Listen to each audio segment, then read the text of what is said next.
So, Coach, let's just start general. The last week, what have you guys been doing in practice? Any injuries to report? Well, what's been happening? Throwing it around a lot, Greg. Haven't been real.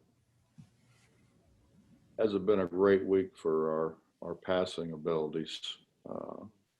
We're trying to get ready for obviously Texas A&M and what they do, and trying to just keep getting better,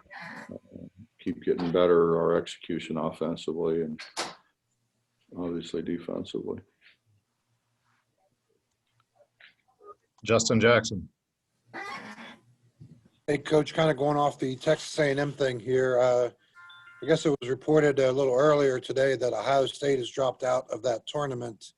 Not, sure how that might affect you guys or not, but is there any chance at all that the tournament, gets canceled, or, you guys have to look elsewhere to start the season?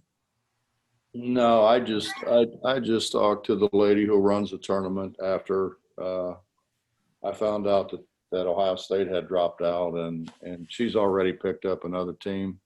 Okay. And that will play Memphis in the second game of the day.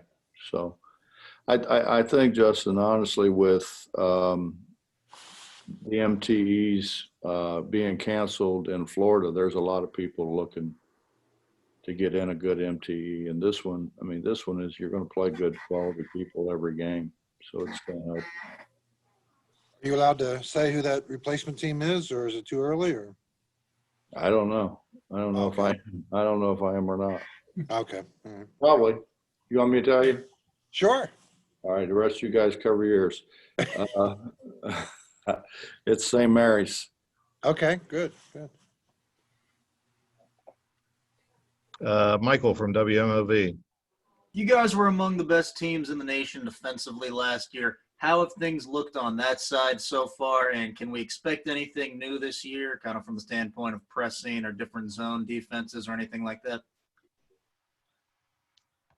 Well, we're just trying to get solid right now. I'm sure that we'll do some other things, but not at this point in time. We're just trying to get the fundamentals and get the new guys and the guys that didn't get as much playing time, trying to make sure that they understand what we're trying to do. And I think when we're really good, we do a great job of working in unison, and that's what we're trying to work on, making sure everybody understands where the other guy's supposed to be and consequently where they're supposed to be.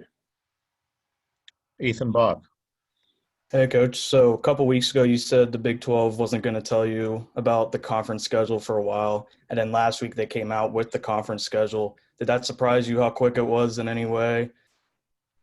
What are your thoughts on that? Well, they did tell us that it wasn't going to be out for a while. So I don't know. I'm old, man. There's not a whole lot surprises me anymore. John Antonik. I had my ears covered. I didn't get that, Hugs. What do you do to keep this thing from getting stale? Because you're not going to play a game now for another 3 weeks. You don't have any exhibition games. You guys are going against yourself. How do you keep it where the guys are sharp and fresh and the practices are the way you want them? John, you know the answer to that. It's my effervescent personality. They've been good, man. Here's the thing. They have a day off. They're still in here. They love playing, and so obviously voting day. Everybody's off. Nobody can, and they're still coming in and getting shots after they voted. So they're going to be in here regardless. So they enjoy being in here. When do you start digging into Texas A&M? Oh, we already have. Yeah, I know. I saw one of their bigs was on the Karl Malone list. So I just glanced at their roster. They got a lot of size. We got a lot of size, and Buzz does a really good job. You know, they had some young guys a year ago that, you know, it's kind of, you don't know if you're supposed to shoot or not supposed to shoot, or should I pass it here? And when you got all those things going through your head, you don't generally play up to your ability. And I think they're much better. They'll have a much better year this year. Last thing here, what can you expect from those early games? I mean, obviously you got a veteran team, and you hear coaches talk, and they say people that are dealing with pandemics, having a veteran team is probably helpful. What are your expectations early on? Who said that? A guy named Mike Carey. You ever heard of him? Coach is women, man. That's different.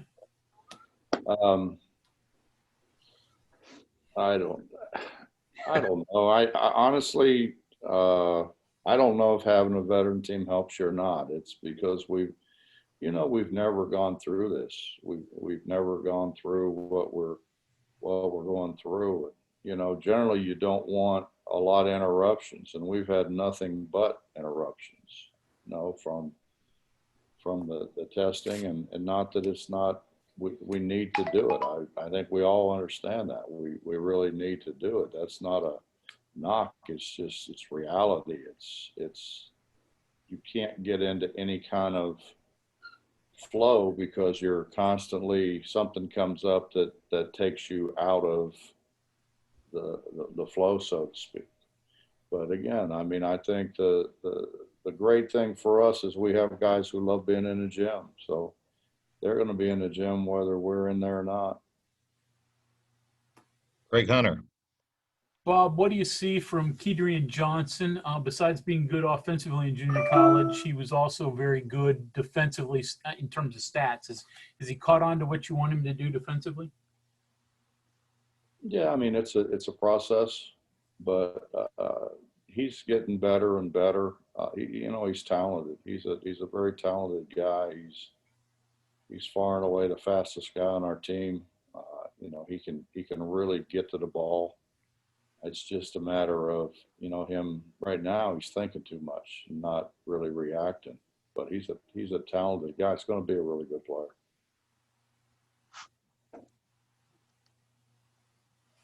We'll go to Nick from WVVA. Like the Home Alone Award list, Oscar's on that list now too, and even aside from the preseason accolades there, what have you kind of seen from Oscar that makes you believe that he's poised to play an even bigger role for you guys this season? Thank you. Nick, you were hard to hear, Coach. I think he was asking about Oscar being named to the Malone Award watch list, and what are you seeing from him this year? Well, I mean, I think all of those things are pretty much based on a year ago.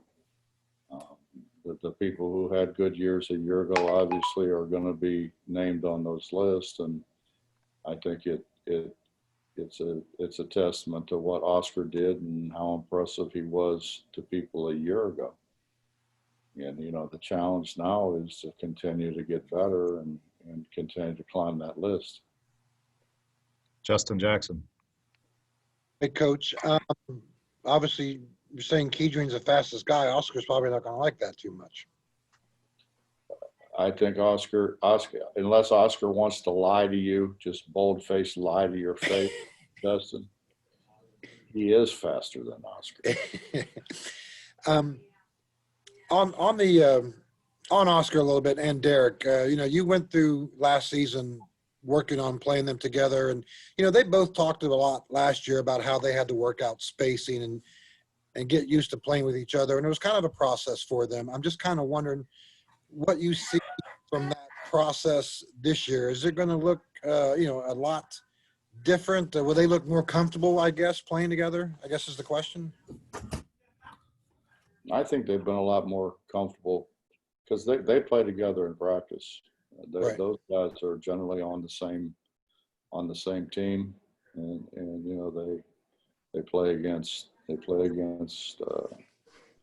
our other bigs, so which is good for our other bigs, but I think it's good for them. They're not pounding on each other every day, so And they're offensively, they're working together. So I think it's a win-win. Just having those other bigs, you know, generally you have two guys like that and your next guy is 6'3" and skinny, you know, so having the additional bigs that we have, I think gives us depth there, and they bring some things to the table as well. So it's been good for us.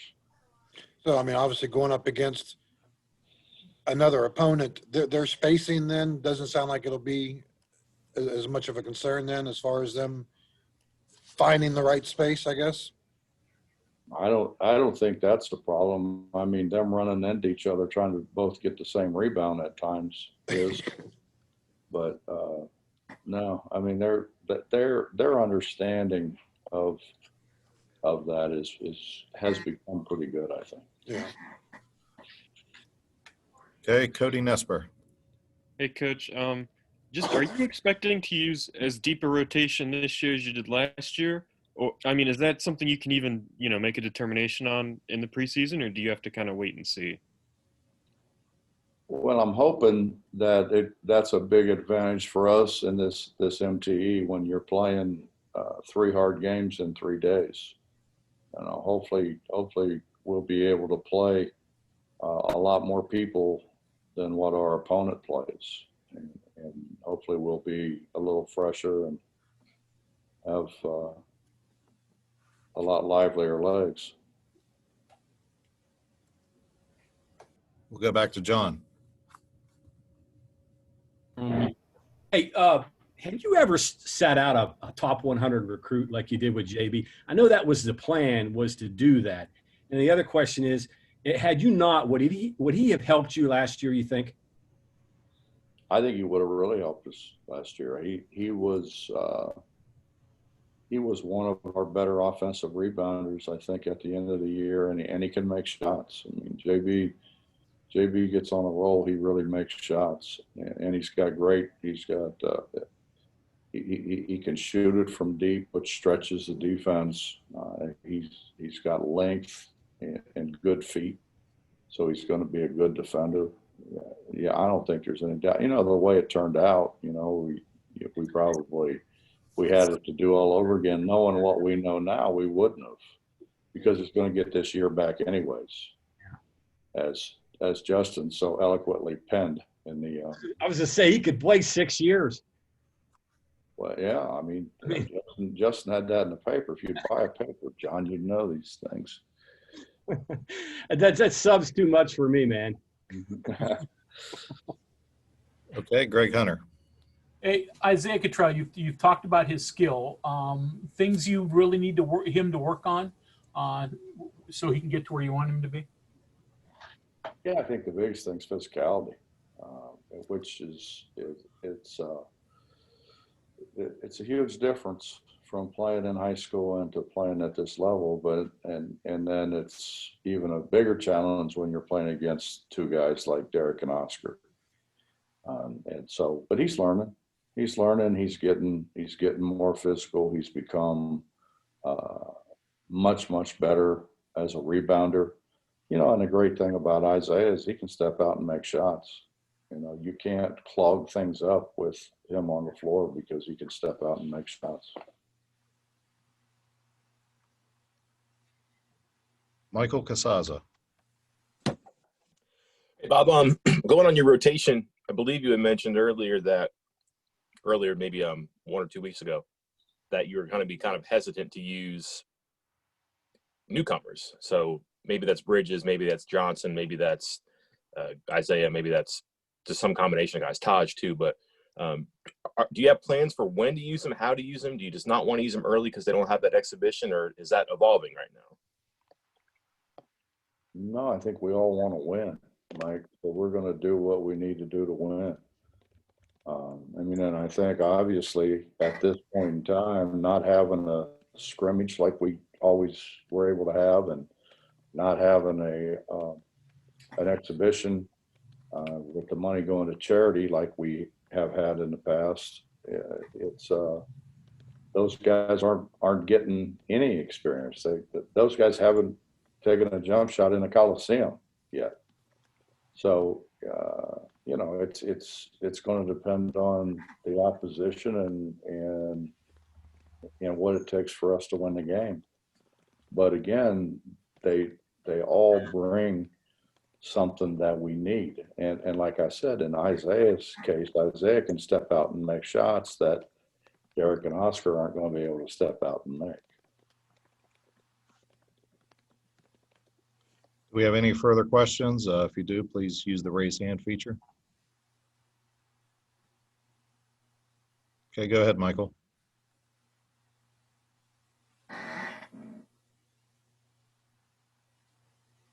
Mike. My bad. Yep, my bad. I wasn't sure which one. That's my fault. A bunch of coaches, different sports, talked about using kind of the spare time in the pandemic, the quarantine period, to revisit stuff and maybe devote attention to stuff that you would not normally have the time and the resources to. And it could be a small area, big area. Any type of that workshopping for you that was out of the ordinary that you probably wouldn't have looked at in a regular off season, but given your time this year, you did? No, because I haven't had a lot of time. Like I've done a bunch of virtual clinics, for different people and different organizations. I'm on the NABC board of directors, so I'm on a call of that at least once a week. I'm on the rules committee, so I'm on a call about that. I mean, I'm on more committees. I don't know how I got on all these committees, to be honest with you. But I'm on all these committees, and so it really does keep you busy. And then, the guys have the great thing about this facility is the guys like being in here. So, and they eat in here, and they obviously they work out and they lift, and so they're around all the time. So I get to spend time with them. So no, I haven't had time to sit down, and I really haven't wanted to be honest with you. I'm just kind of, I'm happy with what we're doing, where we are, and as you know, I've got a great staff. I've got a terrific staff. I mean, you don't get a better guy than Larry Harrison. Obviously, Eric playing for me, he's got a pretty good idea of what we need done as well, and then the rest of the crew. So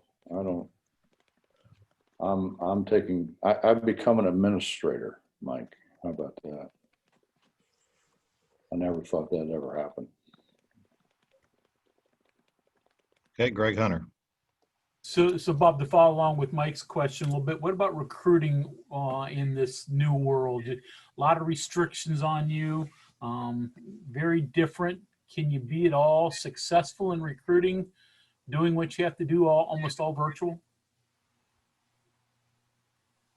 I think you have to be, don't you? I mean, there's guys committing all over the place, even though they're, some of them are saying that they want to actually come to campus, but